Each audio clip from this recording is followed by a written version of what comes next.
donc la dernière fois quitté Tribune, la belle oasis, il y a quelques semaines.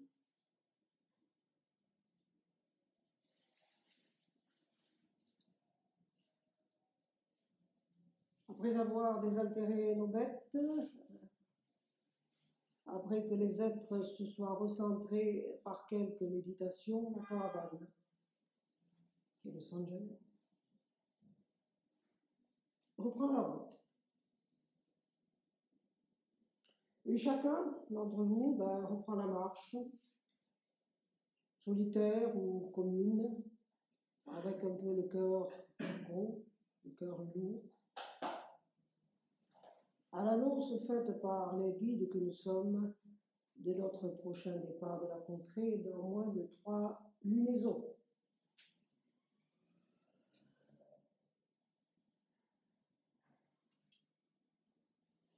Nous avons tant porté, tant guidé, tant soigné chacun d'entre vous, que l'annonce de cette nouvelle peut être sentie comme si on vous renvoyait à votre propre existence, à votre propre force. Dans les pratiques qui sont encore partagées, nous voyons bien les sanglots retenus, l'humidité des cils, le rougeoiement des regards, des effusions ou des retenues confondues qui montrent les différents témoignages de cet amour qui nous unit. Nous savions qu'il existait déjà, nous avions déjà partagé cet amour lors des grandes pujas, des grandes cérémonies où nous avions transcendé l'ego par la dévotion. Et nous partageons aussi cet amour dans la pratique quotidienne de manière discrète, par des regards qui se parlent. L'amour a toujours été là. Et je souhaite vraiment vivement que nos intelligences communes et mutuelles nous permettent de nous arranger pour repartager dans le futur des moments encore très heureux, parce qu'en ce moment, cet amour, nous le vivons dans un moment de peine, un moment fort de chagrin. Mais je souhaite vivement que nous puissions partager dans un futur des moments heureux ensemble. Voilà pour ça que devant votre peine, eh bien, parfois nous vous prenons dans nos bras et puis nous vous serrons contre notre cœur. Comme peut-être nous n'avions jamais osé le faire, parce que nous avons toujours choisi de préserver la réserve et la distance relationnelle qui maintient le respect mutuel. L'amitié et l'amour sont et ont été toujours le lion de notre action spirituelle. Et notre action, elle est loin d'être finie. Quant au moment où il s'agira de se dire au revoir, en noble guerrier que nous sommes, nous nous saluerons, mais ce moment n'est pas encore là. Là, nous avons à continuer notre feuille de route du cheminement, du chemin entre nous. Donc après Trévonie, nous avons rassemblé nos bagages, à nouveau, faits de cuir usé et de toile colorée. Certains ont mis dans leur baluchon l'essentiel pour la survie. D'autres ont mis des souvenirs fétiches ou des talismans. D'autres ont mis des marchandises précieuses en vue de les vendre ou de les échanger. Épices et soieries de l'Inde. Ivoires anciennes sculptées d'Afrique, perles de la mer Rouge, turquoise du Sinaï, à résine et encens de l'Arabie, sont ces marchandises précieuses qui prennent dans la caravane la forme des aphorismes, des sutras, des Upanishads, des tantras. Ils n'ont pas de prix à ceux qui les ont découverts et fait siens, fait leur, car ils permettent de maintenir l'éveil de la conscience et le visionnement. Voilà de quoi la caravane est faite, de ces marchandises précieuses depuis des décennies. On pourrait se demander, mais que met le guide dans sa sacoche? Alors on pourrait lui prêter le look du sage. Le mot est choisi volontairement. Et dans ces cas-là, on va lui prêter un bâton simple, si possible un bâton doté quand même de pouvoir de dissuasion, une tenue simple et un baluchon extrêmement léger, ne contenant que l'essentiel, à savoir rien. Il faudrait surtout au guide qu'il ait dans son baluchon le savoir sacré, la connaissance de la nature humaine, la compréhension des lois cosmiques et surtout la maîtrise de nous-mêmes. Alors, dans notre monde aujourd'hui, et dans le monde toujours, selon les époques et les cultures, la notion de sagesse a été très diverse. Selon les peuples. La sagesse des Bédouins, la sagesse des sorciers mexicains ou africains, les sagesses des philosophes grecs de l'Antique, la sagesse des mandarins, la sagesse des yogas, et aujourd'hui, on a carrément les sages de la République.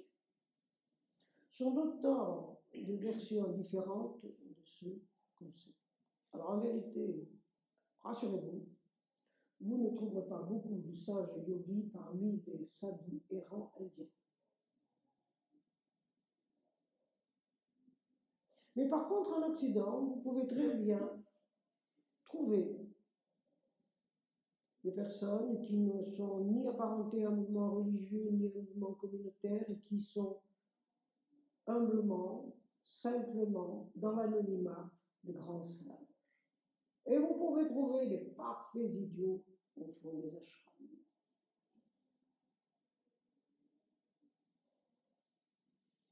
La sagesse vient au guide lorsqu'il peut enfin, par la maturité spirituelle, exprimer son authenticité par la simplicité et la cohérence entre ce qu'il dit et ce qu'il fait, même si cette cohérence semble être contraire. Le guide sait ce qu'il dit, c'est ce qu'il fait, et il connaît le chemin.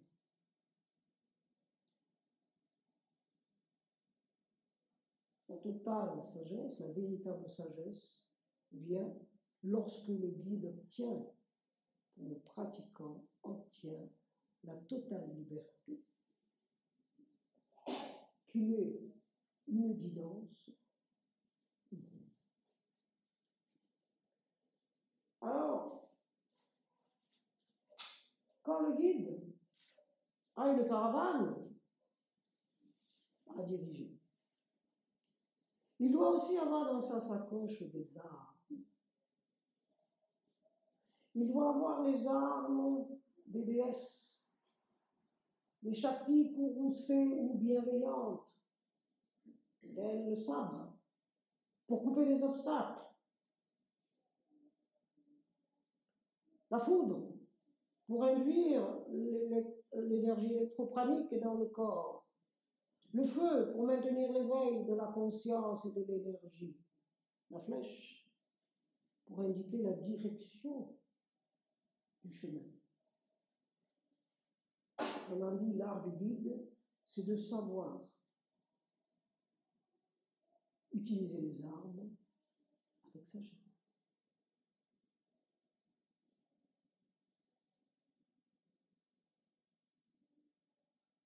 Je remonte mon foulard blanc sur ma bouche.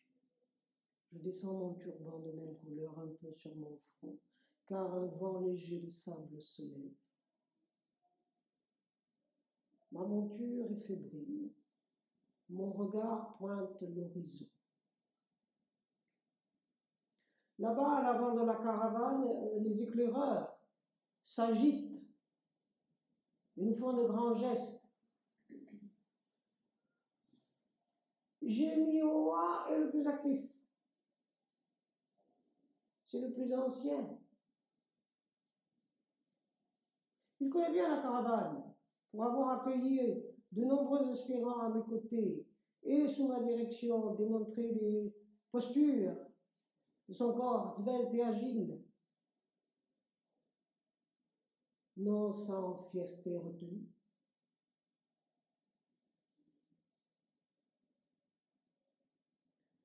Il nous faut bifurquer vers la gauche, nous disent les éclaireurs, pour ne pas rater le sentier qui va nous amener à un site caché que l'on appelle Brahmara-Gupa et que nous atteindrons en principe dans 15 nuitées. Non, Brahmara-Gupa n'est pas le célèbre site Petra de Jordanie, mais il n'a rien à lui envier. Non, ce n'est pas le nom d'une ancienne pratiquante qui s'est perdue dans les sables mouvants avec sa langue de feu.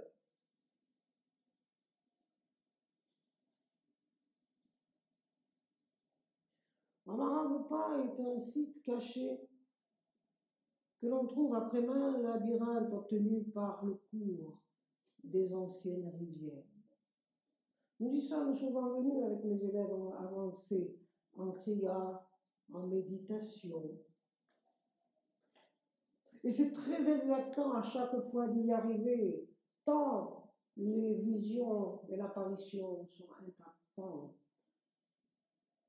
C'est un peu comme quand vous arrivez et que vous découvrez le temple d'Abu Simbel en Haute-Égypte, qui est construit dans la montagne.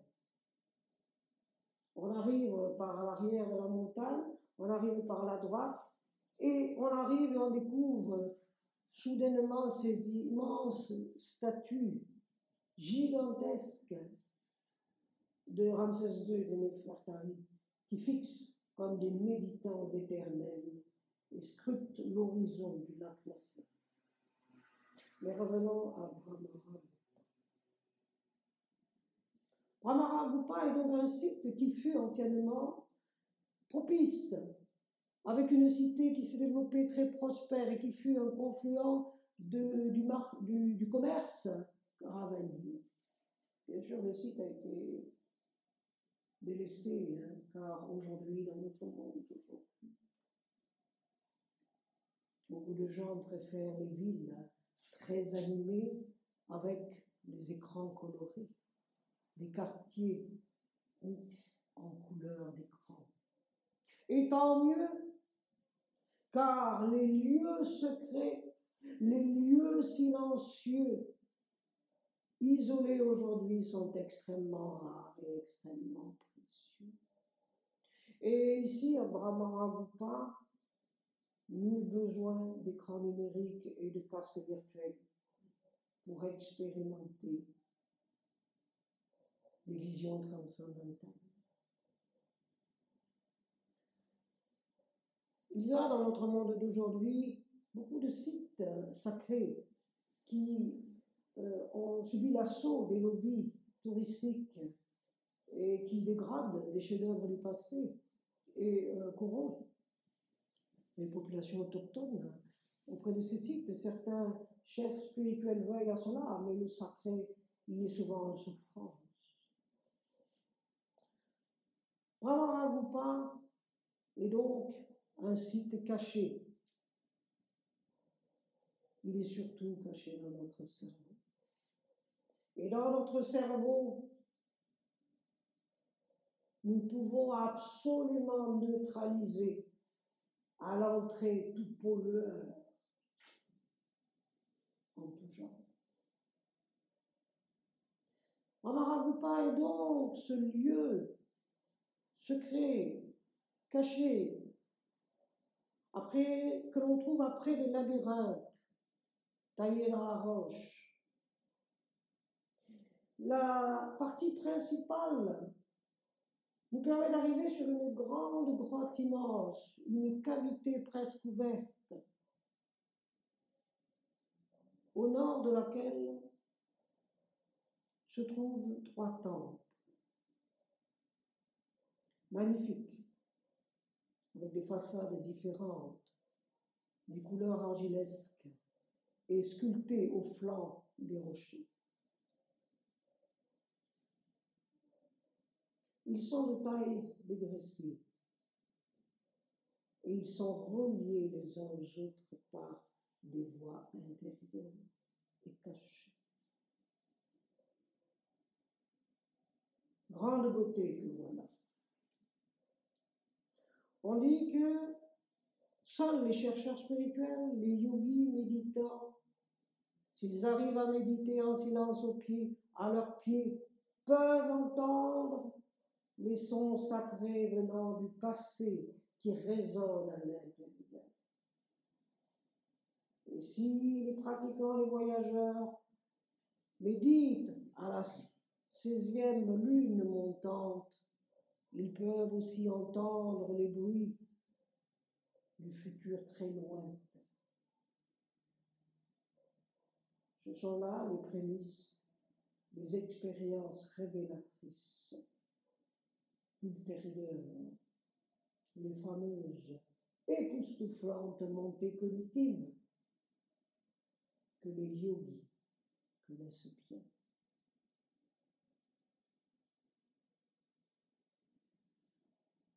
Aux portes de chaque temple, sur une pierre gravée, il y a des inscriptions particulières. Sur la première pierre du grand temple est écrit: ici, un initié compose des partitions musicales uniquement avec des impacts lumineux gravés sur un parchemin particulier. Et chaque son, chaque accord est composé d'une formule organique extrêmement rare.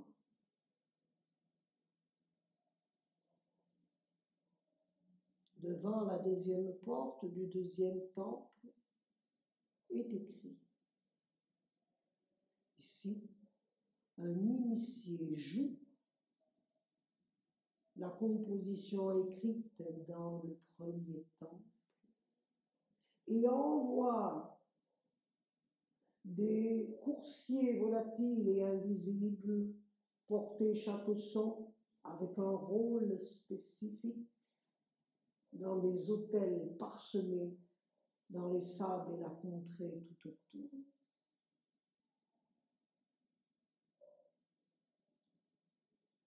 Devant le 3e temple est écrit: ici, un initié maintient l'éveil d'une lampe très sensible aux vibrations de la partition jouée et qui révèle le sens des visions à celui qui réussit à entendre et à percevoir. Bien sûr, si nous arrivons à Brahma-Raga, pour arriver à cette perception-là, il faudra apprendre à méditer dans la pénombre pendant plusieurs mois, voire des années, dans chaque temple. Souvenez-vous, quand nous étions à Triveni, je vous parlais de ces 3 rivières souterraines qui arrivaient à Triveni et qui créaient par leur confluent un seul flot unique de conscience qui allait à partir de Triveni se diriger loin, très loin, vers Sahasrara. Eh bien, cet unique flot de conscience, en allant vers Sahasrara, va passer par Brahma-Raga. et va y arriver de manière tumultueuse et se transformer dans Brahma-Rupa en un flot infini d'images variées, rivalisant chacune de couleurs, de différences, de beauté, d'apparition, de disparition dans un processus infini et continu. Nul besoin de psychotrope. Tout est dans notre cerveau et nos bosons sont inlassables.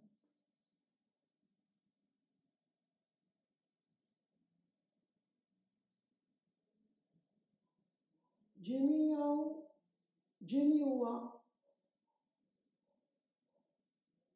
notre éclaireur, un de nos éclaireurs, fait toujours des signes pour que nous ne perdions pas le chemin. Jemiwa, un petit gabarit, crâne rasé, non pas par alopécie, mais par choix. Parfois, effectivement, la vie peut nous aider à devenir ce que nous voulons. Ces petits volets de coq sont très puissants. Et c'est un excellent marchand. Et sans se faire priver du fait que des amis qui peuvent le suivre en rendez-vous. Son corps est svelte à son âge mûr. Et il est la démonstration, la preuve, que le Hatha Yoga conserve beaucoup.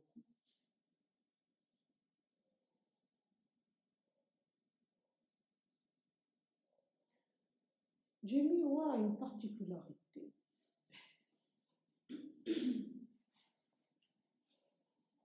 Jemiwa, quand il est éclaireur, il est à l'avant de la caravane. Alors là, il va, il faut le suivre. Hein. Il est devant. Il va vite, il marche vite, puissant, rapide, intense. Mais quand nous nous arrêtons dans des endroits pour nous reposer ou faire des enseignements, Jemiwa n'est jamais le premier là. Voir, il arrive un peu en arrière. Et là, alors que tout le monde est là, il rentre lentement, de façon soudaine. Jemiwa a une belle pratique. C'est un bon pratiquant, car sa pratique est assidue. C'est un bon pratiquant, c'est un pilier du centre, c'est un pilier de la caravane.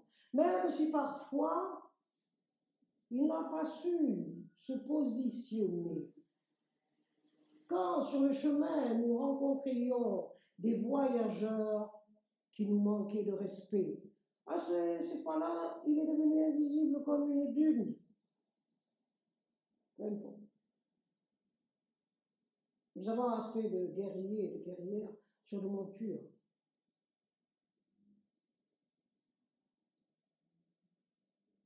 La sagesse n'est pas toujours la passivité devant le conflit. Mais Jemiwa a des grandes qualités d'exigence, de bienveillance. Jemiwa, il y a quelques années, a dû apprendre à marcher à nos côtés d'un pas plus lent, un peu à distance, car il n'avait plus la force d'être à l'avant. Combien de fois je l'ai scruté dans notre avancée. Je le scrutais et je le voyais lorsqu'il nous suivait à distance sur une dune voisine. Ce qui devait être prodigué le fut. Il montra beaucoup de courage.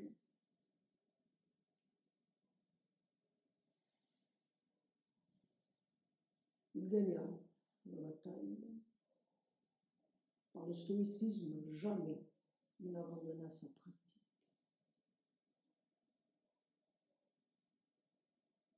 Ce qui lui fait prodiguer le feu à l'insu de beaucoup d'entre vous. Et beaucoup d'entre vous n'ont jamais connu sa véritable traversée du désert. Mais j'aime bien voir le courage et la volonté inébranlable. Et il put reprendre avec panache sa place à l'avant de la caravane. Le yoga est la voie des forts, du courageux.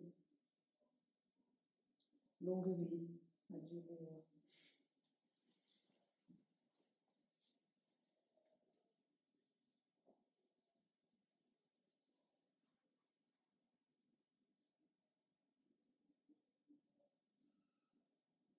Il est temps de nous arrêter, de préparer le bivouac, car la nuit va être fraîche. Nous reprendrons la caravane demain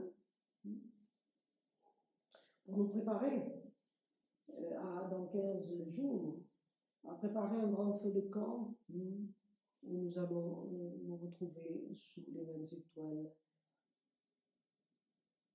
pour nous dire au revoir. Et je vous y espère nombreux.